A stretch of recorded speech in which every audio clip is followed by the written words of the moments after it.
మీ అందరికి కూడా ఆశ్రమంలో చెప్పడం జరుగుతుంది. పంచమహాభూతాల యొక్క గొప్పతనం ఏమిటి, అవి ఏ విధంగా చేస్తున్నాయి, భోజనం చేసేటప్పుడు మనం ఏ విధంగా అర్పణ చేయాలి అనే విషయాలన్నీ మీకు చెప్పబడుతోంది. అట్లాగే మనం చేస్తున్నటువంటి అన్ని కర్మలకి సాక్షులైనటువంటివి వాళ్ళు సూర్యచంద్రులు. సో ఈరోజు మనం ఆ సూర్యచంద్రుల గురించినటువంటి వాళ్ళ దగ్గర నుంచి దత్తుడు ఏమి జ్ఞానాన్ని పొందాడు అనే విషయాన్ని మనం తెలుసుకోవడానికి ప్రయత్నించేద్దాం. మొదటగా చందమామ గురించి చెప్తున్నాడు. ఓ యయాతి కుమారా అంటే ఈ యదురాజు ఎవరైతే ఉన్నాడో యయాతి అనేటువంటి యాదవకుల సంబంధించిన ఆయన యొక్క కొడుకుట యయాతి కుమారా, చంద్రుని గతి విధానాలు ఎవరూ తెలుసుకోచాలరు. అంటే చంద్రుడి యొక్క గతి ఏమిటనేది ఎవరికి తెలియదు. కాల ప్రభావంతో చంద్రుడి యొక్క కళలు వృద్ధి కావడం తరిగిపోవడం జరుగుతూ ఉంటుంది. కానీ చంద్రుడే, ఆయన పెరగడు తరగడు. ఇది రహస్యం. చూడండి, మనం అందరం కూడా చంద్రుడు మనకి కనపడడు. అంటే భూమి మనకు అడ్డం వచ్చినప్పుడు, లేక సూర్యుడు అడ్డం వచ్చినప్పుడు చంద్రుడు పూర్ణంగా కనపడడం, తగ్గుతూ రావడం, తర్వాత కొన్ని రోజులు పెరుగుతూ రావడం, ఇవి మనం చూస్తూ ఉంటాం.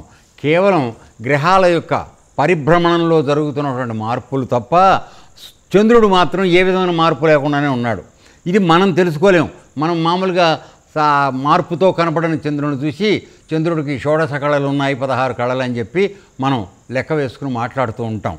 సో కానీ అసలు నిజం ఏమిటంటే ఆ కళలనేవి మనం చూస్తున్నటువంటి దృష్టిలో వచ్చేటువంటి మార్పు తప్ప చంద్రుడికి ఏమీ జరగడంలా. సో ఆ జ్ఞానం తెలుసుకున్నాడు ఆయన. ఆ విధంగానే ఇప్పుడు మన మీదకి చెప్తున్నాడు. పుట్టిన నాటి నుండి చనిపోయే వరకు అవస్థలు, వృద్ధిక్షయాలు, వ్యాధులు, బాధలు శరీరానికే కానీ ఆత్మకు కావు. సో ఏ విధంగా అయితే చంద్రుడు షోడశ కళలు 16 కళలు అంటే ఒక 15 రోజుల పాటు తగ్గింతూ రావడం, ఒక 15 రోజులు పెరగడం జరుగుతూ ఉంటుంది కదా చంద్రుడికి. సో అయితే ఈ మార్పులు అనేవి మనం చూసే వాళ్ళలో కనపడుతున్నటువంటి మార్పులు తప్ప ఆయనకి ఏ విధమైన మార్పు లేదనేది నిజం. ఆ విధంగానే మనం అందరం కూడా పుట్టిన తరువాత బాల్యము, యవ్వనము, వృద్ధాప్యము, మరణము ఇవన్నీ జరుగుతున్న మార్పులు జరుగుతున్నాయి. కానీ ఇన్ని మార్పులలో కూడా నీవు గర్భస్థుడైనప్పుడు అంటే తల్లి యొక్క గర్భంలో పడినప్పటి నుంచి నీలో ఉన్నటువంటి ఆ అణురూపంలో ఉన్న పరమాత్మ మాత్రం ఏ విధమైనటువంటి మార్పు లేకుండా ఉన్నాడు. ఇది మనం గ్రహించడం లేదు. ఇక్కడ జరుగుతోంది పొరపాటు. అది చెప్పడానికి ప్రయత్నించాడు. సో ఇప్పుడు దత్తాత్రేయుడి రూపంలో ఉన్న బ్రాహ్మణుడు ఏం తెలుసుకున్నాడు అంటే పైన కనపడుతున్నటువంటి ఈ మార్పులు అనేవి మనం చూసేటువంటి దృష్టితో ఏర్పడుతున్నాయి తప్ప చంద్రుడికి ఏ విధమైనటువంటి మార్పులు లేవు. అదేవిధంగా మనందరం పుట్టి పెరిగి జరిగిపోవడానికి జరుగుతున్న మార్పులు, రోగాలు, మధ్యలో రొచ్చులు, కళ్యాణాలు, ఎన్ని మార్పులు మనకు జరుగుతున్నా ఇవన్నీ శరీరానికి జరుగుతున్నాయి తప్ప ఈ శరీరాన్ని నిలబెడుతున్నటువంటి ఆత్మస్వరూపం ఏదైతే ఉందో దానికి ఏ విధమైన మార్పు లేదు.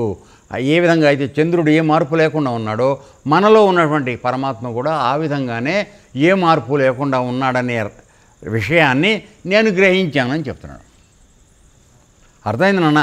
అంటే సూక్ష్మమైనటువంటి దృష్టి నీకు ఏర్పడినప్పుడు అందులోంచి ఎన్నో రహస్యాలు వస్తాయి. మనం స్థూలంగా చూస్తాం కాబట్టి మనకి తేడాలు తెలియదు. పైన కనబడిన తేడాయే మనం గొప్పదనుకుని మనం మాట్లాడుతుంటాం. అర్థమైందా?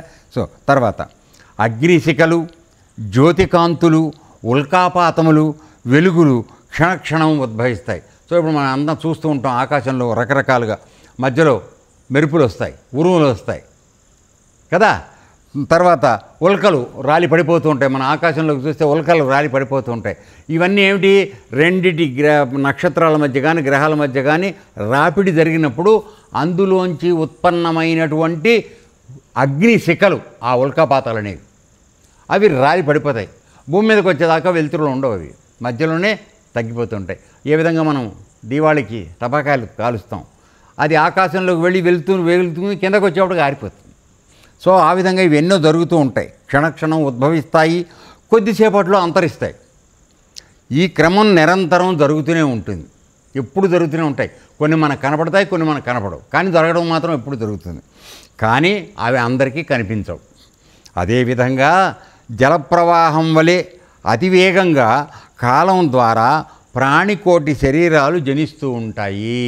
సో జలం అంటే మా జల ప్రవాహంలాగా, అంటే జలం ఎప్పుడు ప్రవహిస్తూ ఉంటుంది కదా, అదేవిధంగా మనం జన్మలు ఎత్తటం అనేది ఈ నీరు ప్రవహించినట్టుగా మనం ఎన్నో రకాల జన్మలు ఎత్తుతున్నాం, తిరిగిపోతున్నాం, ఎత్తుతున్నాం. అది నడిచిపోతూనే ఉన్నది ఈ కాల ప్రవాహంలో. అర్థమైందా? తర్వాత శరీరాలు, ప్రాణికోటి శరీరాలు జనిస్తుంటాయి, నశిస్తూ ఉంటాయి. చూడండి, మనకు వాన బ్రహ్మాండంగా వచ్చినప్పుడు చేప పిల్లలు పుట్టేసి వచ్చేస్తాయి. 10 రోజులు అయ్యాక మనం చేపలు పట్టుకోవడానికి పెడుతూ ఉంటాం. వాటి అవి ఎవరు పుట్టించారు? వాళ్ళలోనే వచ్చినాయి. సరే, మనం పట్టుకు తినేస్తే అవి నశించిపోతాయి. ఓకే, జనిస్తుంటాయి, నశిస్తుంటాయి. కానీ అజ్ఞానవశంగా జనులు గుర్తించట్లేదు. చంద్రుని గమనించి నేను స్థిరంగా ఉండడం నేర్చుకున్నాను. అంటే మార్పులు నాకు సంబంధించినంతవరకు లేవు. శరీరానికి మార్పులు వస్తున్నాయి. మనం పుట్టినప్పుడు ఎంత ఉన్నాను రా? మ్యాక్సిమం 12 అంగుళాలు, 1 అడుగు పొడుగు, అంతే కదా. ఇప్పుడు ఎంత ఉన్నాం?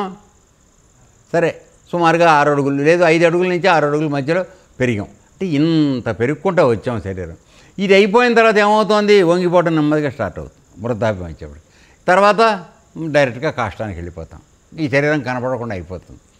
కానీ ఇప్పుడు ఏమిటంటే, ఏ స్థితిలో ఉన్నా మన లోపల ఉన్నటువంటి పరమాత్మ ఏ మార్పు లేకుండా ఎలా ఉన్నాడో అదే విధంగా నువ్వు ఉండడం నేర్చుకోవాలి అని చెప్పడం నేను అక్కడ చంద్రుడిని చూసి నేర్చుకున్నానని చెప్తున్నాడు.